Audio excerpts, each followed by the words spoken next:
So, good morning or good night, depending on where you are, and welcome to another interview of the Shield on a Couch. Today, I'm joined by Mia Dean. She sings in a duo project that's called Blood Moon Wedding, and they're about to release an album on April 7th, and we're here all to talk all about it. So, Mia, how are you tonight? I'm good, Hecto. How are you? I'm good. I'm good. So, yeah, we were discussing offline about you switching from California to Puerto Rico. Yeah, I'm ready. Let's do it. Yeah, well, California is nice weather, but I know near Oakland it gets more chilly. Like people in the States say, when we in Puerto Rico say freezing cold. Your chili is our freezing cold. It's pretty nice. It's pretty like neutral temperature. Although lately it's been we've had wild rains, which I know that you guys have too. So we had like a bomb cyclone hurricane, like I don't know, not a hurricane, but a very bad storm the other night, and we lost like a lot of trees. Like we were Oh, driving around, and there was like trees down everywhere. And so that was like it was a wild night. I know yeah. this is not typical. Normally it's like, 65 degrees all year round almost, but Yeah, no, I can relate about the trees and things. And it's interesting because hurricanes in the East Coast, they're called hurricanes, but in the Pacific, they're called typhoons. But aren't they like the same thing? I don't think I've ever even heard the word typhoon used over here. What lately they call things atmospheric rivers. That's a new one. I never atmospheric rivers. It sounds like pretty. Like, oh, what's Yeah. coming? Oh, it's an atmospheric river. Oh, that doesn't sound that doesn't alarm me. Yeah, atmospheric river. And then there's like the atmospheric river that can be like on top of the Pineapple Express. Like, but that kind of sounds fun too. That kind of sounds like a fun band. Yeah, I this is the first time I heard of that, but yeah, that's pretty interesting. So Mia, I was reading, the bio of the band, the project, and your background is really interesting. Can you share with the public a little bit about your musical background because I thought it to be really interesting. Sure, I'd love to. So I've been in music my whole life. My dad and my grandmother were musicians. Um, and I, at a young age, became really fascinated with opera. And that was like really strange for my family because my dad was like a cowboy singer. My grandma was like she's actually like comes from like a pioneer California pioneer heritage, and she would play the piano and sing like jazz standards and Broadway songs, stuff like that. And then somehow on public access TV, I found opera when I was really young, and I was just like obsessed with it. And my family said I would watch it anytime it came on. And so I started studying music when I was pretty young, but when I was and I sang like in musicals for like from like age like 12 to 17, and then I started studying opera. So a couple years into it, I went to Austria and I studied and sang in Graz there. And then I was studying with a famous old mezzo soprano from the Metropolitan Opera named Blanche Tabom. She is like an incredible icon from her day. And she had like floor hair that went way into onto the floor, and she was even in like movies like The Great Caruso and like the few opera movies that the MGM made in the 40s and 50s. And then I also went and sang in Italy, in Lucca and Tuscany, and studied there with the great baritone Lorenzo Malfatti. And um and then when I was about 25, I decided I was really bored with everybody telling me what to sing, how to sing. It's all opera with opera. It's all the same. It's been the same for 500 years. Nobody, the differences are really nuanced, and I just got tired of it. And decided that I thought that I had a voice inside me that was my own. and I wanted to go find it. So I moved to San Francisco from the North Bay, Marin County, and I started playing guitar and started writing, and that went on for a while.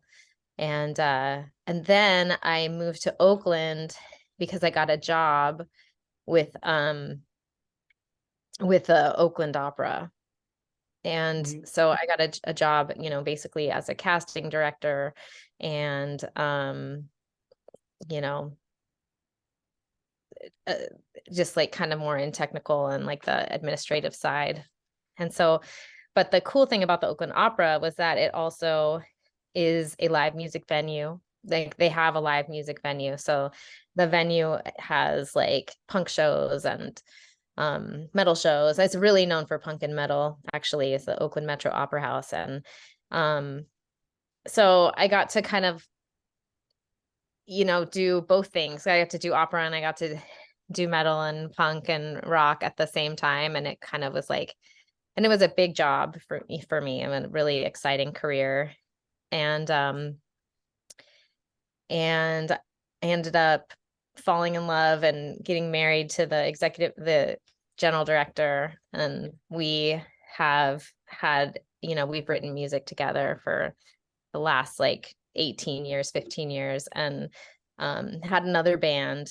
And then I met Steve Lake from Zounds, came to play at the Metro at our place, and we met and became really good friends. We had a mutual friend actually from the Mob, the band The Mob, Mark Mob.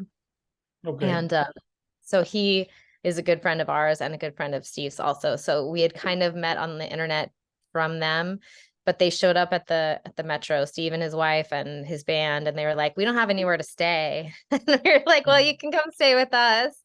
And so actually they stayed in this very room that I'm sitting in, and for like about 10 days, and we all just got on really well. And then that was in 2017. So, you know, we were still rolling with our other band and with the venue, and everything was really normal, as it had been for a long time. And we went to England a few times to visit them. And then when the lockdown happened, I got asked to sing backup and do this like social distance project where we, you know, did a video, and it was a like a remake of Dancing, the famous Sound song Dancing. So we did this version of it. And after that happened, Steve asked me if I wanted to write with him. And I was like, yes, I do. I want to write. You know, we were totally locked down. We were locked down in California for a very long time.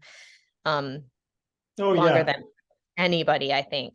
And so I think Puerto Rico and California, where really, I wasn't in Puerto Rico at the time. I was living in Miami, and in Florida nobody cared.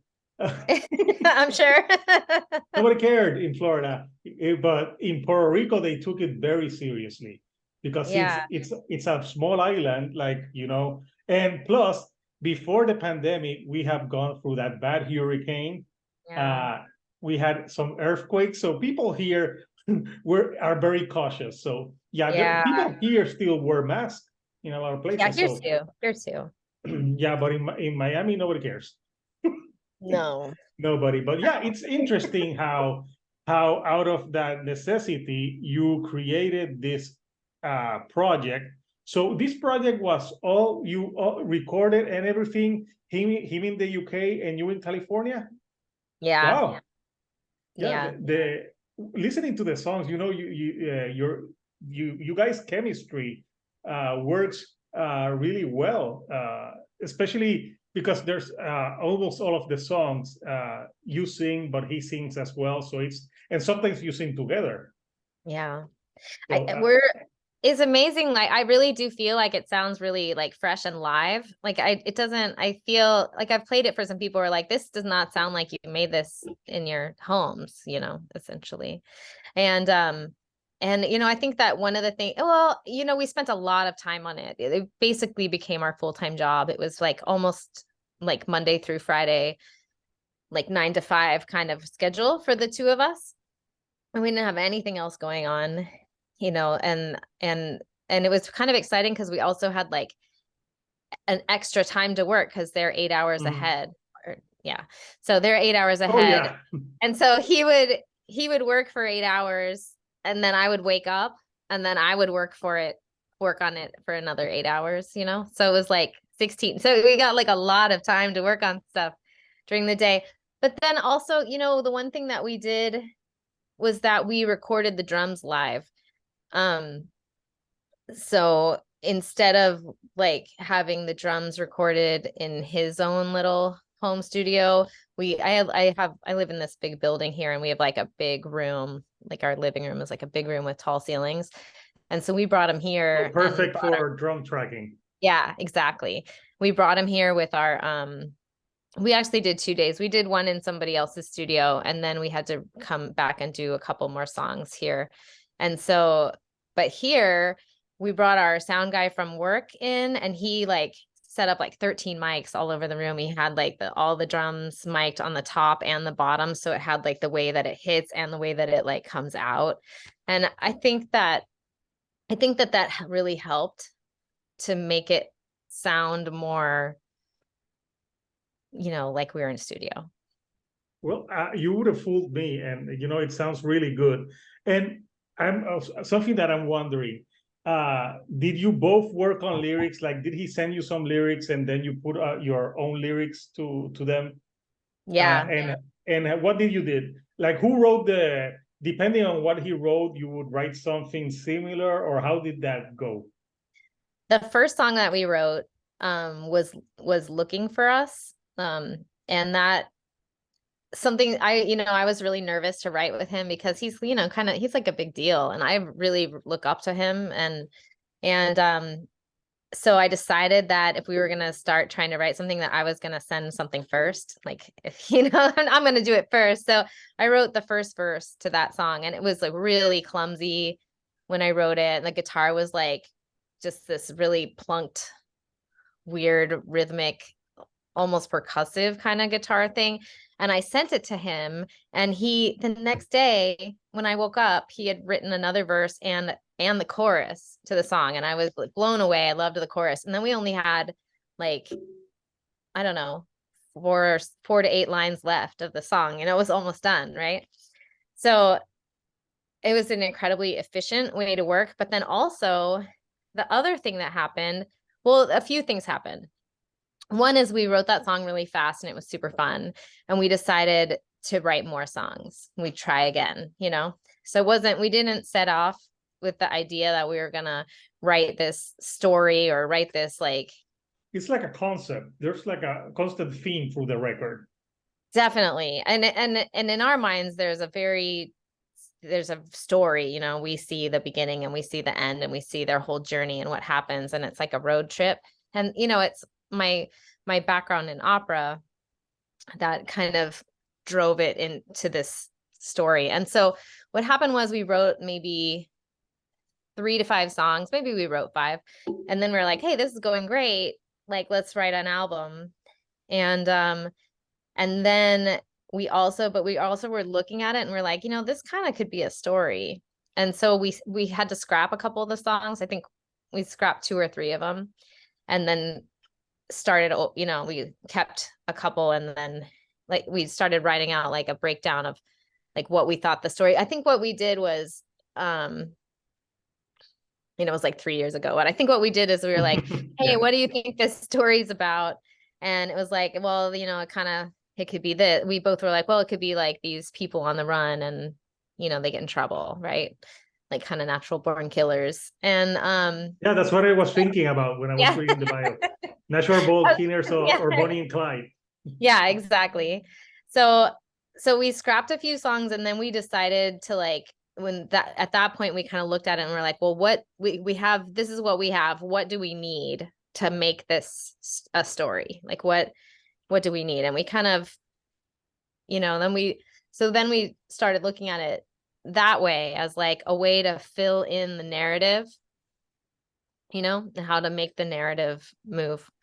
And so that was interesting, because we also wrote like 3 songs that we never looked at again, you know, that we just were like, okay, you don't fit, goodbye. Goodbye songs. And maybe for another album. Yeah, definitely. But I remember, at some point after we decided the story was going to happen, Steve wrote the monologue in the murder ballad. Oh Like yeah, his. that's like in the half point of the album. There's Mhm. like a monologue that I don't know why it kind of reminded me of Kill Bill. Oh, cool. I like that. Yeah. That's cool. Yeah, I can see it. Um, and then so he wrote that, and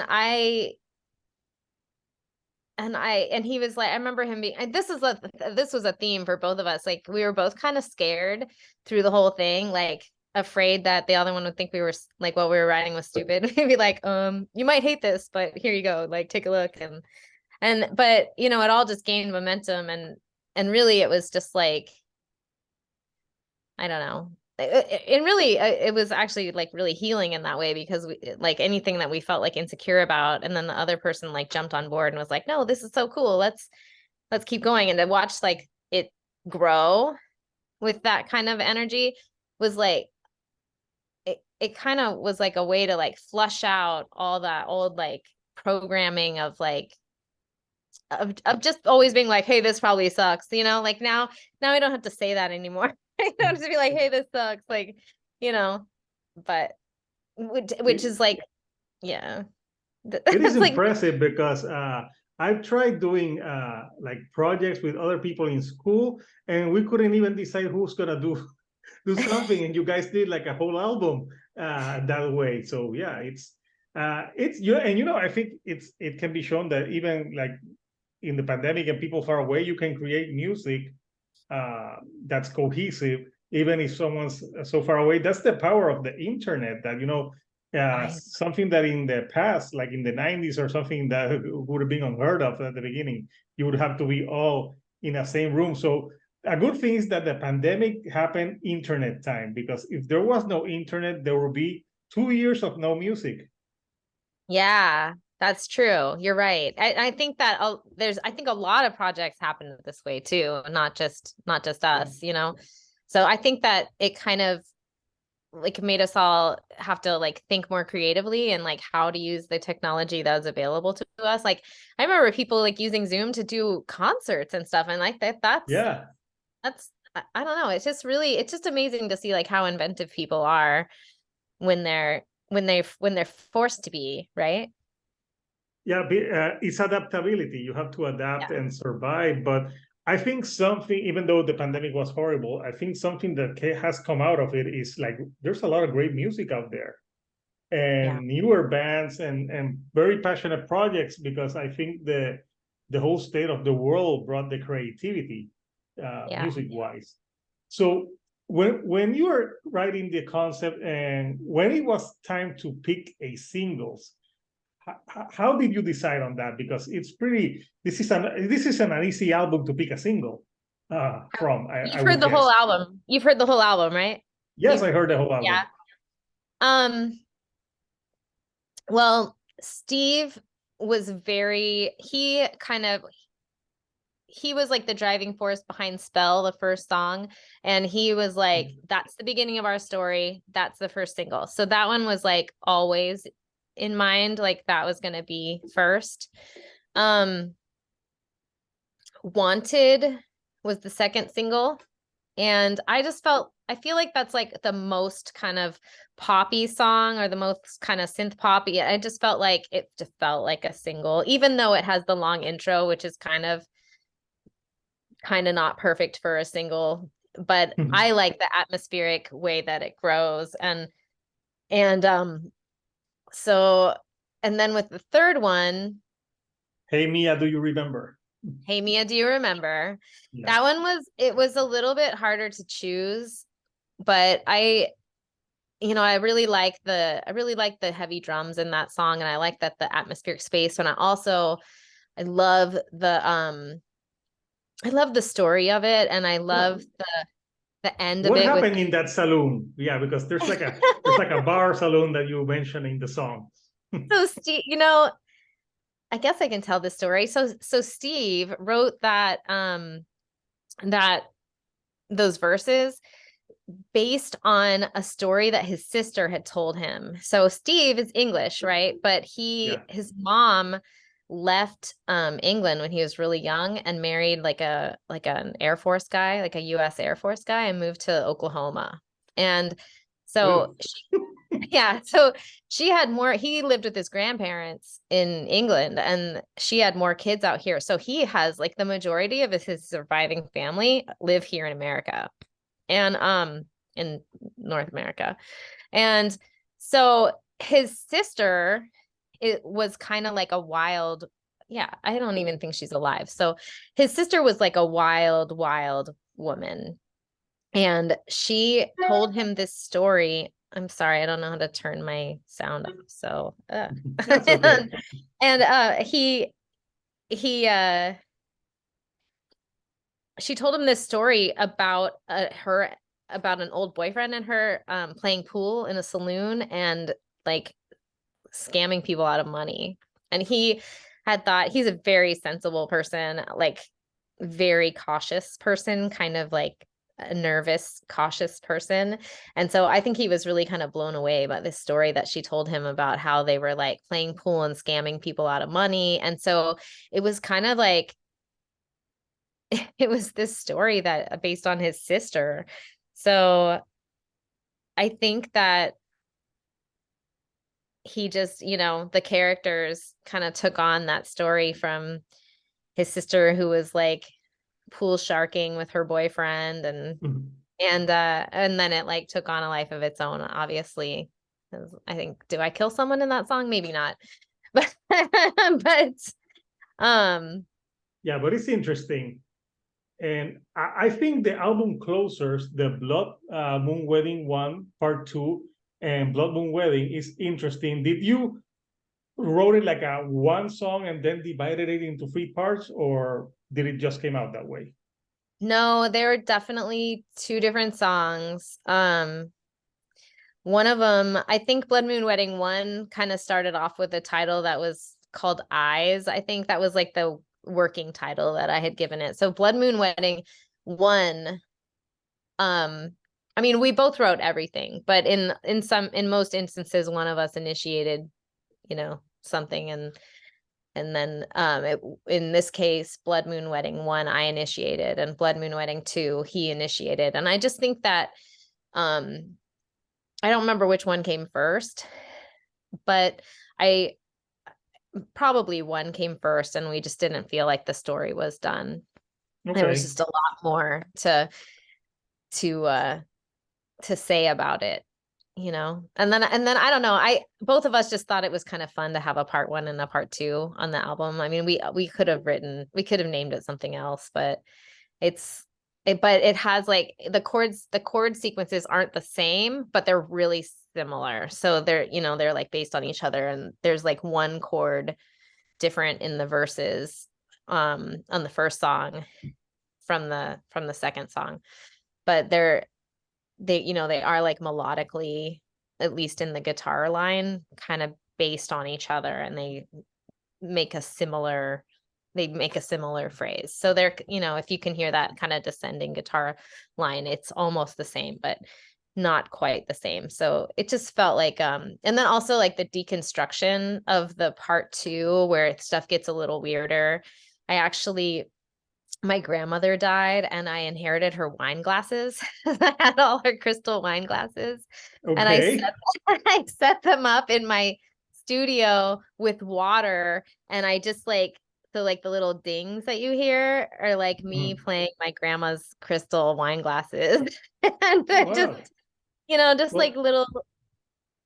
I tell you, Mia, no one will accuse you of leading a dull life. Yeah, well, things to do in your bedroom while you're locked in the house.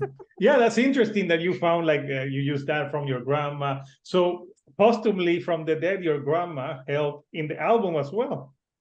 That's she really did.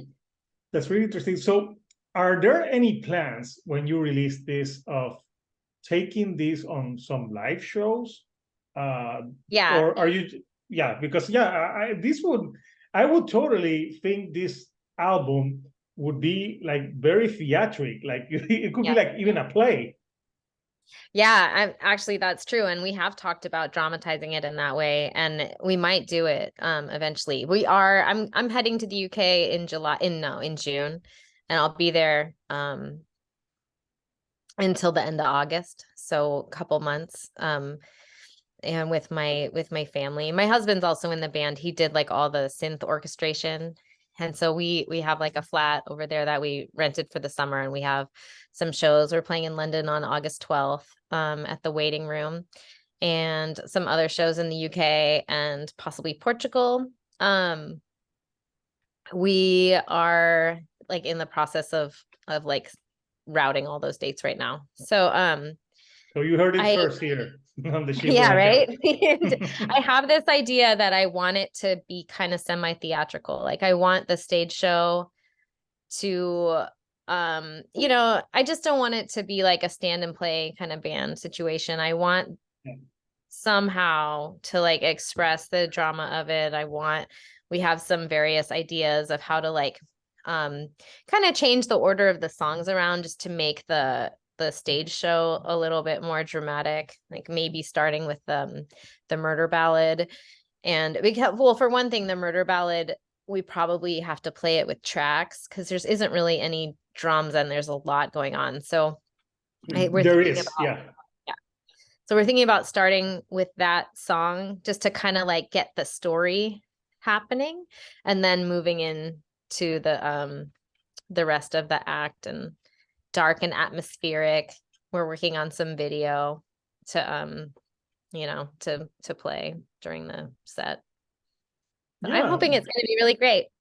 I think I think this music would translate, and plus with your background and Steve coming from like punk bands, and I think it's going to translate well. Let me show the cover for the people who haven't seen the album cover. It's pretty cool.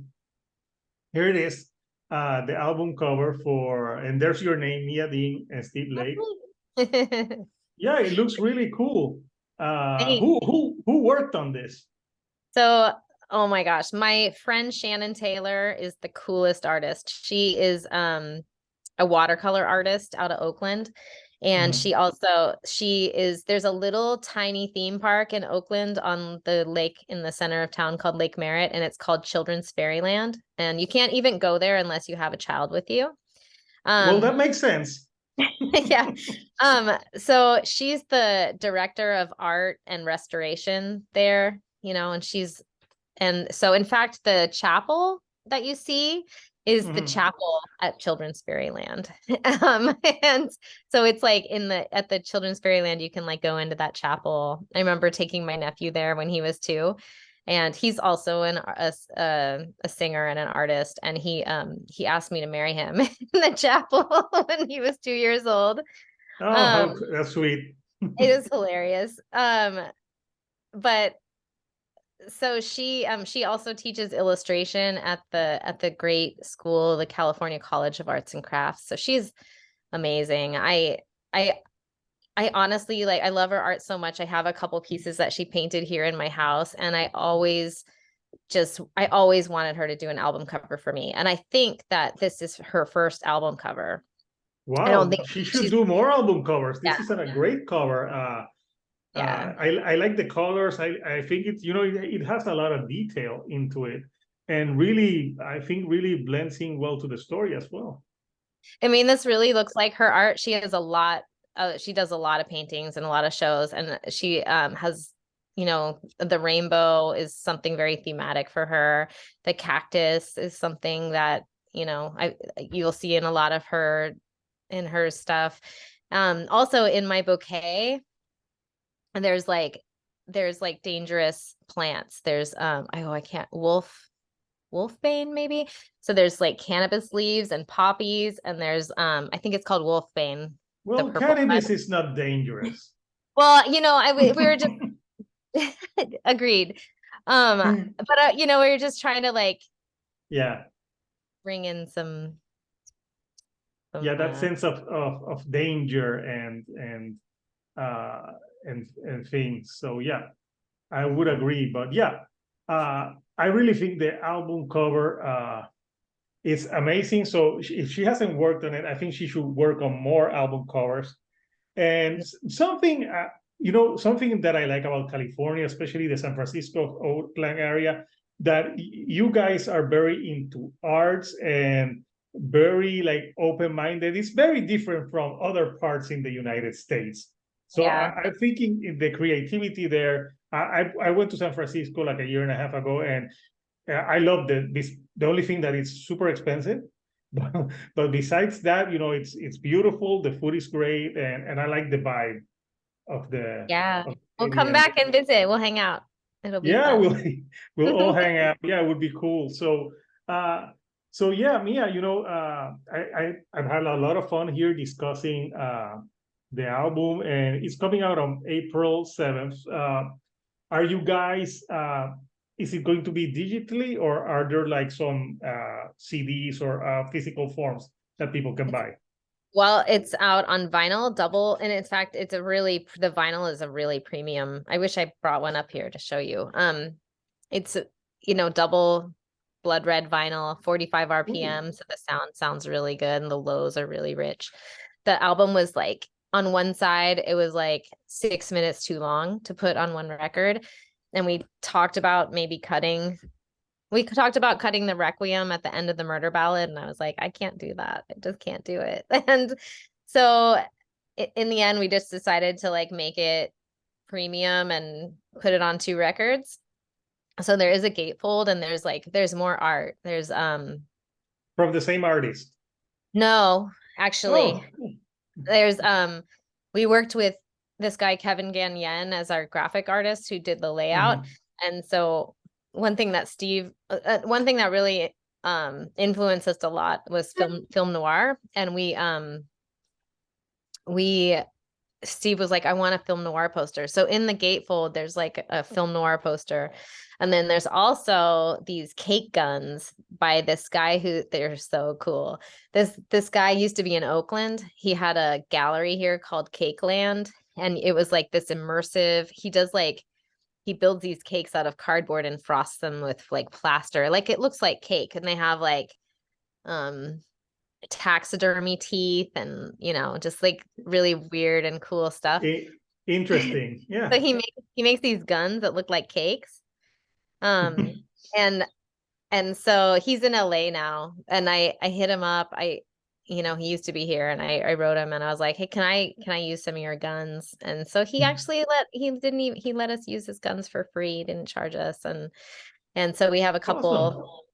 Yeah, it was really sweet. So we have a couple of his guns inside, and that would be my next favorite Oakland artist. Like he's not here anymore, but he was from here. And then there's some photography from that we had done in Bristol. There's a couple pictures, and I don't know, it looks really great. Also, there's like a lyric insert on the inside. And then you guys went all out, we did. It's really nice. And then there's CDs also, and that has all the same stuff. There's none of the art is different, but it is a lot more affordable. So digital CD and then double vinyl. Anywhere you can find it. So yeah, I think I would recommend this if people like folksy, like rock with some punk to it.